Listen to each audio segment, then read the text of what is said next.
Au revoir là-haut de Pierre Lemaître. Novembre 1918.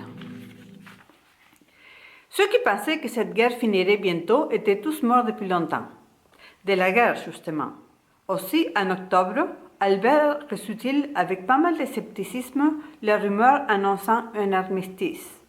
Il ne leur prêta pas plus de crédit qu'à la propagande du début qui soutenait, par exemple, que les balles Boche étaient tellement molles qu'elles s'écrasaient comme des poires blettes sur les uniformes, faisant hurler de rire le régiment français. En 4 ans, Albert en avait vu un paquet de types morts de rire en recevant une balle allemande.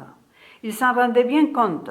Son refus de croire à l'approche d'un armistice tenait surtout de la magie. Plus on espère la paix, moins on donne de crédit aux nouvelles qu'il annonce, manière de conjurer les mauvais sorts. Sauf que, jour après jour, ces informations arrivaient par vagues de plus en plus serrées, et que, de partout, on s'est mis à espérer que la guerre allait vraiment prendre fin. En lui-même des discours, c'était à peine croyable, sur la nécessité de démobiliser les soldats les plus vieux qui se traînaient sur le front depuis des années. Quand l'armistice devint enfin une perspective raisonnable, l'espoir d'en sortir vivant commença à tarauder les plus pessimistes. En conséquence de quoi, question offensive, plus personne ne fut très chaud. On disait que la 163e DI allait tenter de passer en force de l'autre côté de la Meuse. Quelques-uns parlaient encore d'en découdre avec l'ennemi. Mais globalement, vu d'en bas, du côté d'Albert et de ses camarades, depuis la victoire des Alliés dans les Flandres, la libération de l'île, la déroute autrichienne et la capitulation des Turcs, on se sentait beaucoup moins frénétique que les officiers.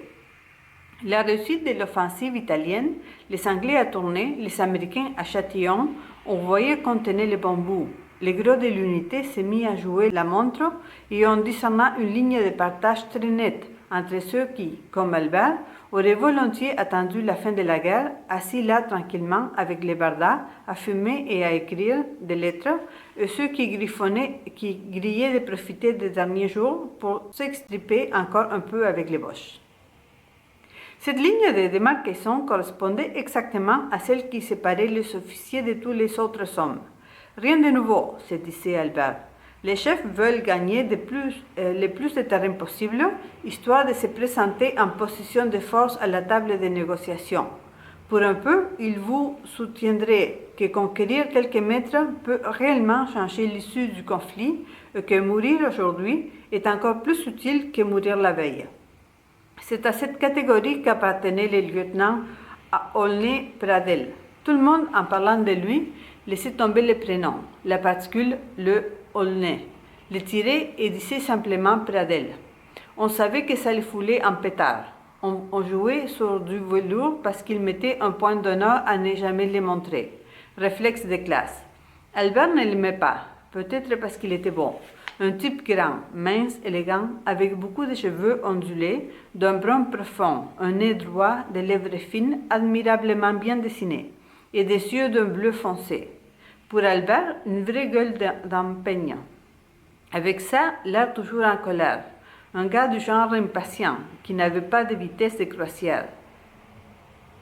Il accélérait ou il freinait, entre les deux, rien. Il avançait avec une épaule en avant comme s'il voulait pousser les meubles. Il arrivait sur vous à toute vitesse et il s'assoyait brusquement. C'était son rythme ordinaire. C'était même curieux, ce mélange. Avec son allure aristocratique, il semblait à la fois terriblement civilisé et foncièrement brutal. Un peu à l'image de cette guerre.